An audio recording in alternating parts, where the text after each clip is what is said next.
There's a popular saying in medicine that says it is not the fall that kills you, it is the sudden stop at the end.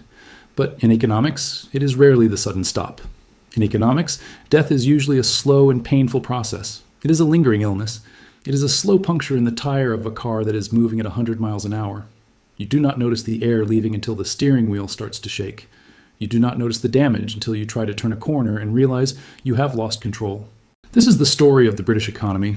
It is not a story of a sudden explosion. It is a story of a slow suffocation. It is the story of how a nation that was once the workshop of the world and the banker of the globe decided to dismantle its own foundations. It is the story of Brexit, but not the political story. We are not interested in the speeches or the slogans or the buses painted with lies. We are interested in the money. We are interested in the cold, hard numbers that do not care about patriotism or sovereignty. To understand why Brexit was the final nail in the coffin, we have to understand that the patient was already sick. The United Kingdom was not a healthy athlete when it decided to jump off the cliff in 2016. It was a recovering invalid. We have to go back to 2008, the great financial crisis. Before 2008, Britain felt rich. It felt invincible. The city of London was the financial capital of the world. It was a golden age where credit was cheap and house prices rose every year and the government had money to spend. But it was an illusion. The British economy had become dangerously unbalanced. It had stopped making things and started betting on things. It had sold off its factories and replaced them with trading floors. When the American housing market collapsed in 2008, it sent a tsunami across the Atlantic. That tsunami hit London harder than almost anywhere else. The British banking system effectively collapsed. The government had to spend billions of pounds of taxpayer money to save banks like Royal Bank of Scotland and Lloyds. It was a humiliation, but the real damage was deeper. The crash of 2008 broke the engine of British productivity. Productivity is a boring word, but it is the only word that matters. It simply means how much value a worker produces in an hour. If productivity goes up, wages go up. If productivity goes up, the country gets richer. For decades, British productivity grew at about 2% a year. It was the guarantee of a better future. But after 2008, it stopped. It flatlined, while America and Germany and France slowly recovered and started to become more efficient again. Britain stalled. The workers were working just as hard, but they were not producing more value. This was the productivity puzzle. Economists looked at it and scratched their heads. They couldn't understand why the British engine had seized up. So when the Conservative government came to power in 2010, they inherited a broken machine. Their solution was austerity. They decided to cut government spending to the bone. They cut investment in roads. They cut investment in schools.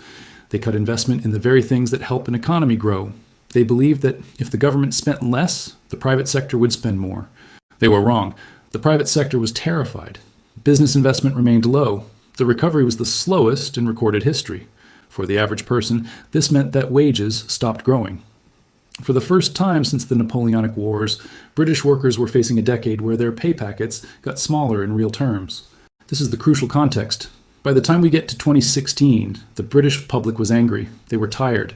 They had lived through 8 years of cuts. They had seen their libraries close and their hospitals struggle. They had seen the bankers who caused the crash get their bonuses back while the nurses had their pay frozen. The country was a powder keg. It was filled with dry, explosive resentment. All it needed was a spark. And that spark came from a man named David Cameron. David Cameron was a prime minister who believed he was lucky. He had won an election against the odds. He had won a referendum on Scottish independence. He was a gambler who had never lost. But he had a problem. His own political party was tearing itself apart over Europe. There was a faction of his party that hated the European Union. They were obsessed with it. And there was a new party called UKIP that was stealing his voters. So David Cameron decided to make the biggest gamble of his life. He decided to hold a referendum on whether Britain should leave the European Union. He did not do this because he thought it was good for the economy. He knew it was dangerous. Every Treasury official and every bank and every economist told him it would be a disaster. He did it to save his job. He did it to silence the critics in his own party. He was so arrogant that he assumed he would win. He thought the British people would never vote for economic suicide. He was wrong. On June 23, 2016, the British people went to the polls. It was a rainy day. The mood was feverish. The campaign had been nasty. The Leave campaign had plastered a red bus with a promise that if Britain left the EU, it would have $350 million a week to spend on the National Health Service. It was a lie, but it was a beautiful lie. It told people that their poverty was not caused by the banking crisis or by government austerity. It told them their poverty was caused by Europe. It told them that if they just cut the cord, they would be rich again. The Remain campaign tried to talk about numbers. They tried to warn people about trade tariffs and supply chains. But you cannot fight a feeling with a spreadsheet. You cannot fight a dream with a warning. As the polls closed at 10 o'clock that night, the financial markets were calm. The traders in the City of London were betting on a Remain victory. The pound was trading high against the dollar. It was worth $1.50. It was a strong currency. It was the currency of a G7 nation. Then the results started to come in. The first sign that something was wrong came from a place called Sunderland. Sunderland is a working-class city in the north of England. It is home to a massive Nissan car factory. That factory exports most of its cars to Europe. The jobs in Sunderland depend entirely on free trade with Europe. Logic dictated that Sunderland would vote to remain, but shortly after midnight, the result from Sunderland was announced. They had voted to leave by a massive margin. On the trading floors of London and New York and Tokyo, the screens turned red. It was a bloodbath. Traders realized they had bet on the wrong horse. They started selling the pound. They sold it in millions, and then in billions. The graph of the British pound that night looks like a cliff edge. It fell off the table in a matter of hours. It dropped from $1.50 down to $1.32. It was a crash of more than 10%. This does not happen to major currencies. This happens to the currencies of developing nations during a coup. It does not happen to the Great British Pound.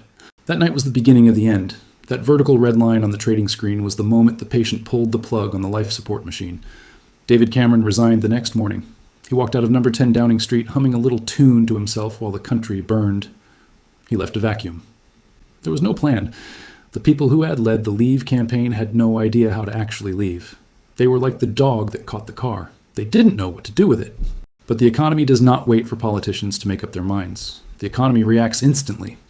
And the reaction was a freeze. Uncertainty is the enemy of business. If you are a business owner and you do not know what the rules will be in 2 years, you do not invest, you do not build a new factory, you do not hire new staff, you sit on your hands and you wait. From the moment the vote was announced, investment in the UK economy flatlined. If you look at a graph of business investment for the G7 countries, you'll see that in 2016, America and Germany and France and Canada all kept growing. Their lines go up, but the British line goes flat. It stays flat for years. This is the invisible cost. It is the factory that was never built. It is the machinery that was never upgraded. It is the software that was never bought. Economists call this the lost growth. It is money that simply vanished because nobody had the confidence to spend it.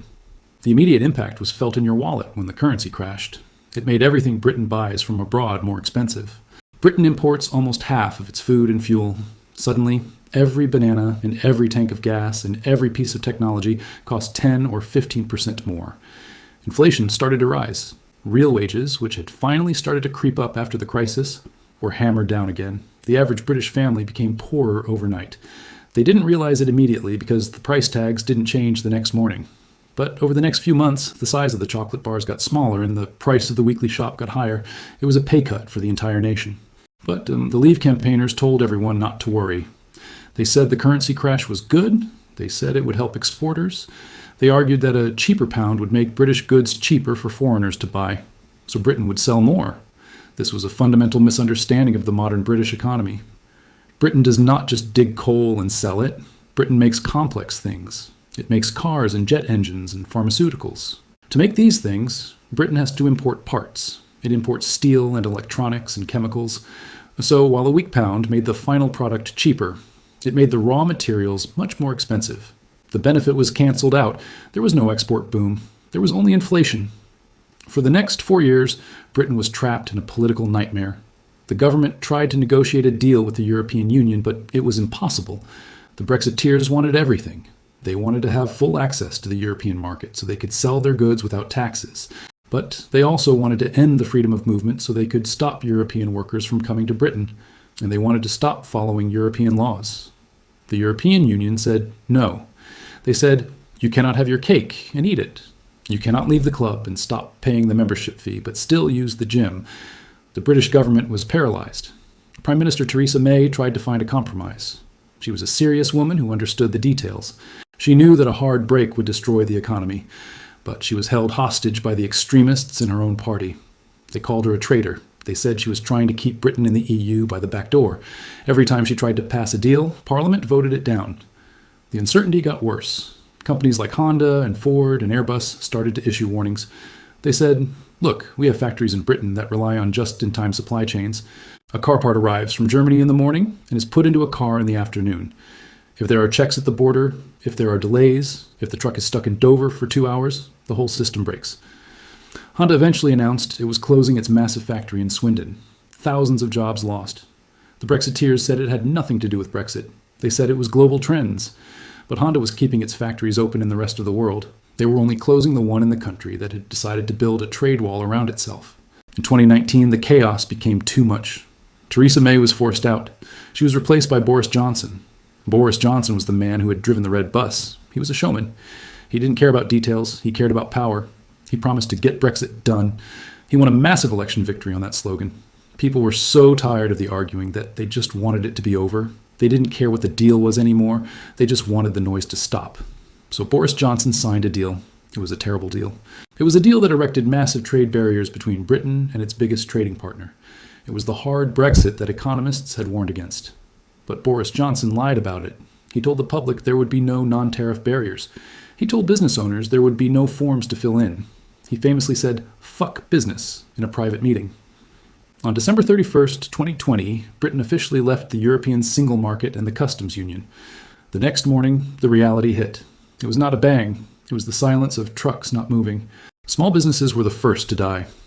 Imagine you are a small company in Cheshire that makes artisanal cheese. Before Brexit, you could put a pallet of cheese on a truck and send it to Paris just as easily as you could send it to London. There was no paperwork. There were no checks. Now suddenly, you had to fill out customs declarations.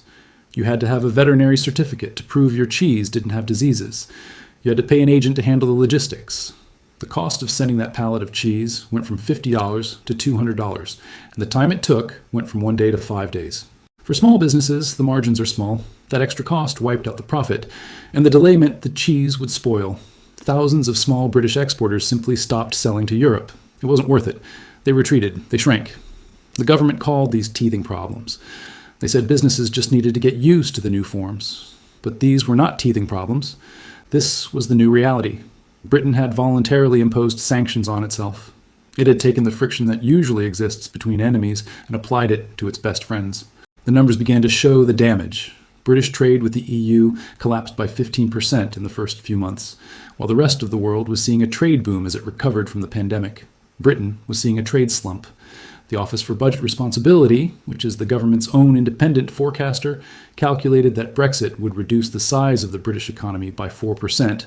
4% does not sound like a lot, but 4% of GDP is $100 billion a year. It is more than the entire budget for education. It is money that simply vanished. It is taxes that are not collected. It is roads that are not fixed. It is nurses that are not hired. And then came the labor shortage. Part of the promise of Brexit was to control immigration. The British people were told that European workers were driving down wages and taking jobs. So the government ended the freedom of movement. Polish plumbers and Spanish nurses and Romanian fruit pickers could no longer just come to Britain to work. Suddenly the farmers realized they had a problem. They relied on seasonal workers from Europe to pick the strawberries and the daffodils. British workers didn't want to do those jobs. They were hard and dirty and paid minimum wage. Without the European workers, the crops simply rotted in the fields. We saw images of farmers plowing thousands of pounds worth of vegetables back into the mud because there was nobody to pick them. The hospitality industry was hit next. Restaurants and hotels in London relied heavily on European staff. Suddenly, they couldn't find waiters or chefs. They had to cut their opening hours. They had to close at lunchtime. But the most dangerous shortage was in transport. Britain relied on truck drivers from Eastern Europe. When they left, there was nobody to drive the petrol tankers. In the autumn of 2021, Britain faced a fuel crisis, not because there was no petrol, but because there were no drivers to take it from the refineries to the gas stations. People were fighting on the forecourts. Old ladies were filling up water bottles with gasoline. It was a scene from a failed state. The government panicked. They tried to offer temporary visas to truck drivers. They said, "Please come back for 3 months and then go away again." The drivers laughed. They said, "Why would we come to a country that hates us and create so much paperwork when we can work in Germany or France with no hassle?" This labor shortage did something else. It drove up inflation. If you cannot find a truck driver, you have to pay them more. If you pay the driver more, you have to charge more for the goods. This is called a wage price spiral. Usually wage rises are good if they come from productivity. But these wage rises were coming from scarcity. It was the bad kind of inflation. So by 2022, Britain was in a trap. It had low growth because of the investment freeze. It had high inflation because of the weak pound and the labor shortage. And it had falling trade because of the new borders. Economists call this stagflation.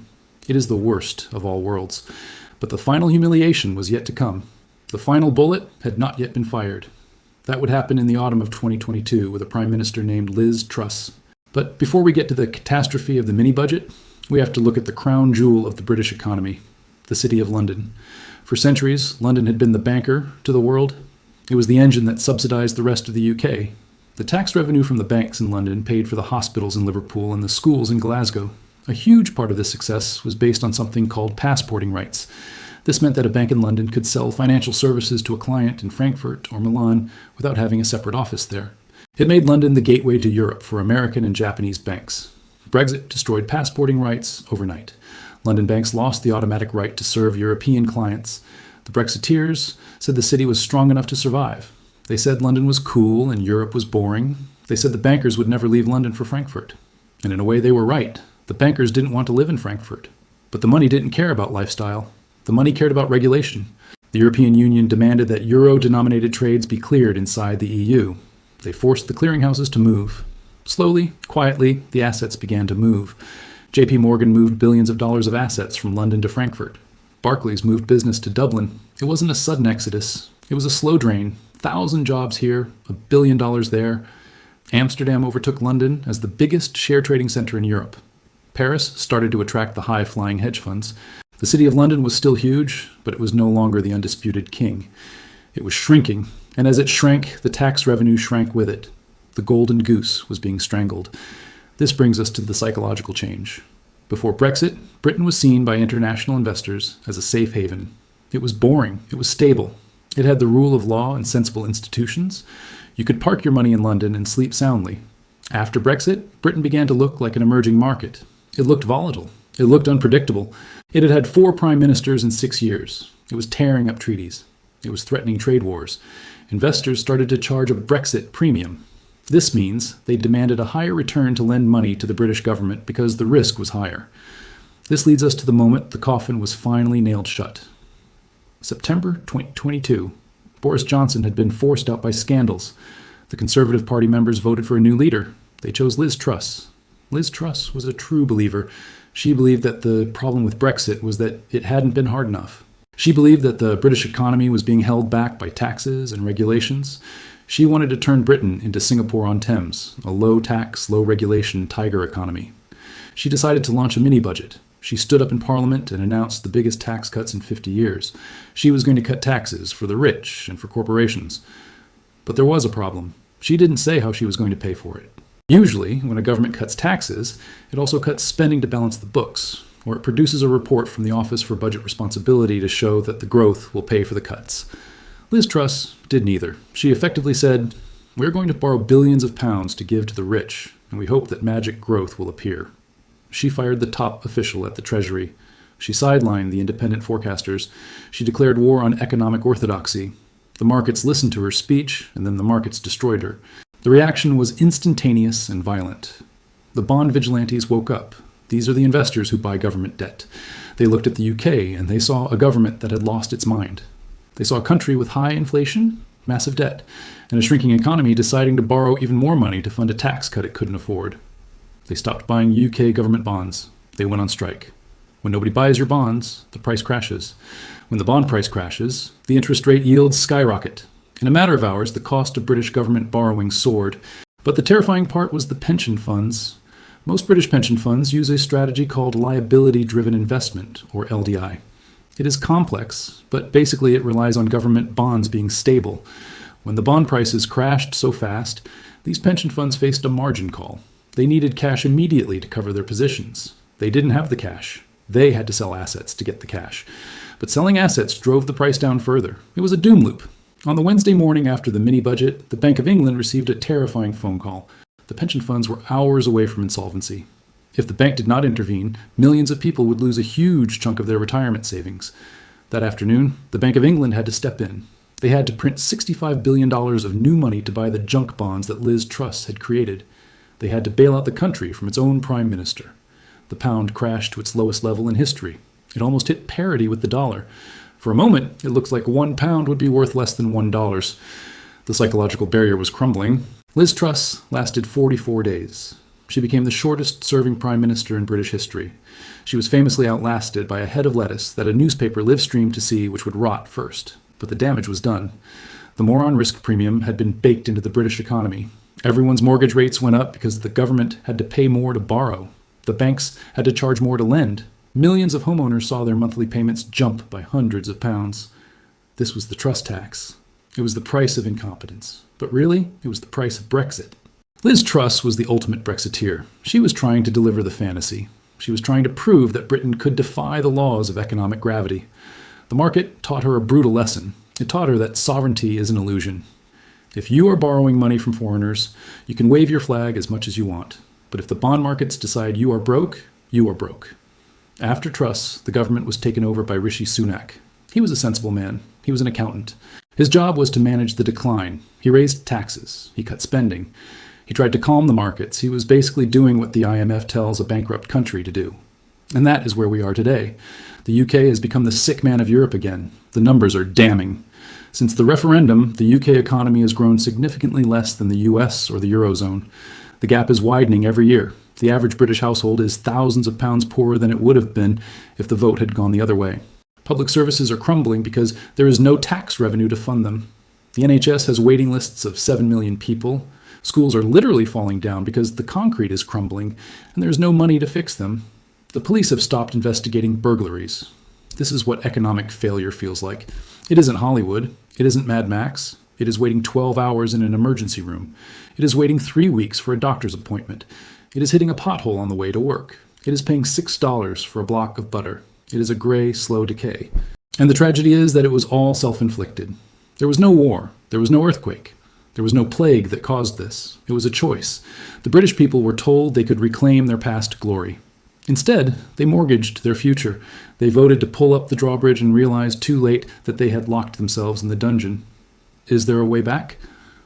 Economists say it will take a generation to repair the damage. The trade deals with Australia and New Zealand are worth a tiny fraction of what was lost with Europe. The government's own figures show they will add 0.08% to GDP over 15 years.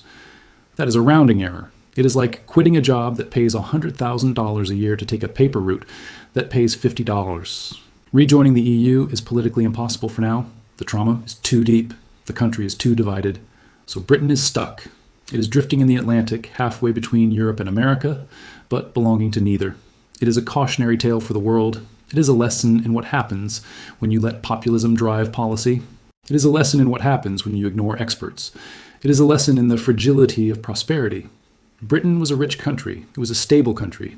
But wealth and stability are not guaranteed. They have to be earned every day, and they can be thrown away in a single night. The bullet that was fired in 2016 entered the chest of the British economy. It didn't kill it instantly, but the wound never healed. It just keeps bleeding, and the patient is getting weaker every day. This is the story of how a great power became a medium power, not through defeat on the battlefield, but through a vote in a ballot box. It is the story of the suicide of a nation. We have looked at the macroeconomy. We have looked at the currency crash and the bond market panic. But economics is not just about graphs on a screen. Economics is about real people and real jobs. To truly understand the scale of the disaster, we have to look at the specific industries that were promised a golden age and instead received a funeral. There is no better place to start than with the fishermen. In 2016, the British fishing industry became the poster child of the Leave campaign. They were the romantic heroes of the story. The image of a rugged captain on a trawler fighting against the bureaucrats of Brussels was irresistible. They were told that the European Union had stolen their waters. They were told that if Britain left, they would take back control of the sea of opportunity. They were promised that the foreign boats would be kicked out and the British nets would be full. It was a powerful dream. Fishing communities voted overwhelmingly for Brexit. They believed they were voting for their own survival. But the reality was a betrayal of Shakespearean proportions. When the deal was finally signed, the fishermen realized they had been sold down the river. The government had traded away their rights to secure deals for bankers and car manufacturers. The foreign boats were allowed to stay, but the British boats lost their access to the European market. The problem was not catching the fish. The problem was selling them. The British public does not eat the fish that is caught in British waters. We do not eat langoustines or whelks or spider crabs. We export them to France and Spain. Before Brexit, a truck could load up in Scotland and drive straight to a market in Paris. The shellfish would still be alive when it arrived. After Brexit, the border went up, The paperwork was immense. Every box needed a health certificate. Every truck needed to be inspected. This takes time, and shellfish do not have time. They die. We saw the tragic spectacle of Scottish fishermen landing their catch and then having to dump it into the bin because the truck was stuck at customs for 3 days. Entire family businesses that had existed for generations went bankrupt in a matter of months. The sea of opportunity became a graveyard. Then we look at the farmers, the people who feed the nation. British farmers had relied on the Common Agricultural Policy for subsidies. The Leave campaign promised that the British government would match these subsidies. They promised that leaving the EU would free farmers from red tape. But they forgot about the trade deals. To prove that global Britain was working, the government rushed to sign a trade deal with Australia and New Zealand. They were desperate for a headline. In their desperation, they gave the Australians everything they wanted. They eliminated tariffs on Australian beef and lamb. British farmers were horrified. They have high standards for animal welfare and environmental protection. This costs money. Australian farmers have massive industrial farms with lower standards and lower costs. They can produce meat much cheaper. The British government effectively threw its own farmers under the bus to get a photo opportunity with the Australian Prime Minister. And then there was the labour crisis we mentioned in Part 1. We saw the rotting fields, but the long-term damage is worse. Many farmers have simply decided to stop farming. They are selling their land or turning it into solar farms. Britain is becoming less self-sufficient. In a world of war and climate change, Britain has decided to make itself more dependent on imported food. It is strategic madness. Now let us move from the fields to the factories, the car industry. For 30 years, Britain had built a world-class car industry. Nissan, Toyota, Honda, and Mini. They came to Britain because it was the perfect gateway to Europe. They could build cars in Sunderland or Oxford and sell them in Berlin or Rome, tariff-free. Brexit destroyed the business model. We have already mentioned Honda leaving Swindon, but the remaining factories are facing a ticking time bomb called the rules of origin. Under the Brexit deal, a car must be mostly made of British or European parts to avoid a 10% tax. But electric cars are mostly made of batteries, and batteries are mostly made in China or Korea. This means that British electric cars will soon face a massive tariff when they are sold to Europe. The car manufacturers warned the government. They said, "Fix this or we leave." The government is scrambling to build battery factories, but they are years behind. The investment went to Germany and France, while Britain was arguing about sovereignty. If the car industry leaves, the north of England will be devastated. It will be the 1980s all over again, mass unemployment and social decay. But perhaps the most tragic loss is invisible. It is the loss of the future. It is the loss of science. Britain was a scientific superpower. It punched way above its weight. A huge part of this success was its leadership in European science programs. The biggest one is called Horizon. It is a massive fund of nearly $100 billion that pays for research into cancer, climate change, and AI. When Britain left the EU, it was kicked out of Horizon. The scientists begged the government to stay in. They said science has no borders. They said, we need to collaborate with the best minds in Paris and Munich. For 3 years, the British government used science as a bargaining chip. They refused to agree to the terms. British scientists lost their grants. They lost their leadership roles. Many of the best researchers simply packed their bags and moved to Europe. It was a brain drain. Eventually, in late 2023, the government agreed to rejoin Horizon. They celebrated it as a victory, but it was a hollow victory. They had missed 3 years of critical research. They had lost their influence. They were rejoining as a junior partner, not a leader. You cannot pause science. The world moves on. The damage to Britain's reputation as a stable place for research will take decades to heal, and we must talk about the Union itself. The United Kingdom is made of 4 nations: England, Scotland, Wales, and Northern Ireland. Brexit has cracked the foundations of this union. Scotland voted to remain. 62% of Scots voted to stay in the EU. They were dragged out against their will by English voters. This has fueled the fire of Scottish independence. The Scottish National Party argues that the only way for Scotland to rejoin the world is to leave the UK. Brexit has made the breakup of Britain a real possibility, but the most dangerous crack is in Northern Ireland. Northern Ireland is a complicated place. For 30 years, it suffered a civil war known as the Troubles. Peace was achieved in 1998 with the Good Friday Agreement. A key part of that peace was that there would be no border between Northern Ireland and the Republic of Ireland. You could drive from Belfast to Dublin, and you wouldn't even know you had crossed the line. It made the nationalists happy because the island felt united. It made the unionists happy because they were still part of the UK. Brexit broke this delicate balance. If Britain left the EU, there had to be a border somewhere. If the border was on the land, it would trigger violence. The watchtowers would come back. The bombs might come back. So Boris Johnson agreed to put the border in the Irish Sea. He agreed to a deal where Northern Ireland effectively stayed in the EU single market for goods, while the rest of the UK left. This was an economic absurdity. It meant that a truck delivering sausages from Liverpool to Belfast had to go through customs. A country had put a blockade on its own internal trade. The Unionists in Northern Ireland were furious. They felt betrayed. They felt that they were being pushed out of the UK. The political government in Northern Ireland collapsed in protest. For 2 years, there was no functioning government in Belfast. The streets saw riots again. This is the hidden cost of Brexit. It is not just about money, it is about peace. It risked reigniting a war just to satisfy the ideological obsession of a few politicians in London. So where does this leave the people? The social contract. The most heartbreaking statistic of the Brexit vote is the age divide. 73% of voters aged 18 to 24 voted to remain. 60% of voters over 65 voted to leave. The old voted to change the future of the young, and the young have never forgiven them. If you talk to a 25-year-old in Britain today, they feel like something has been stolen from them. They had the right to live and work and love in 27 other countries. They could wake up tomorrow and move to Barcelona or Berlin or Paris with no visa and no hassle. That right was stripped away. They are trapped on an island that is getting poorer. They face high rents, high student debt, and a stagnant economy. They look at their parents' generation, who had free university, cheap houses, and final salary pensions. And now Brexit, and they feel a deep resentment. This is a cultural wound that will not heal until the older generation passes away. It has created a divided kingdom, the cities versus the towns, the young versus the old, the graduates versus the non-graduates. The Brexiteers promised that Brexit would unite the country. Instead, it started a culture war that poisons every debate. You cannot talk about water quality or trade or even the Eurovision Song Contest without it becoming an argument about Brexit. And what about the promises of taking back control of the borders? The irony is cruel. The Leave campaign was driven by a fear of immigration. They showed posters of refugees. They promised to cut the numbers. But since Brexit, immigration to the UK has hit record highs. In 2022, net migration was over 600,000 people. The difference is where they come from. The European workers left, the nurses, and the truck drivers and the baristas went home. To replace them, the government had to issue hundreds of thousands of visas to workers from India and Nigeria and the Philippines. So the demographic change that the Brexiteers feared has actually accelerated. But now the economy is less efficient because the flexible labor market of Europe is gone. The government has lost control in the one area they promised to secure. So let us try to sum up this tragedy.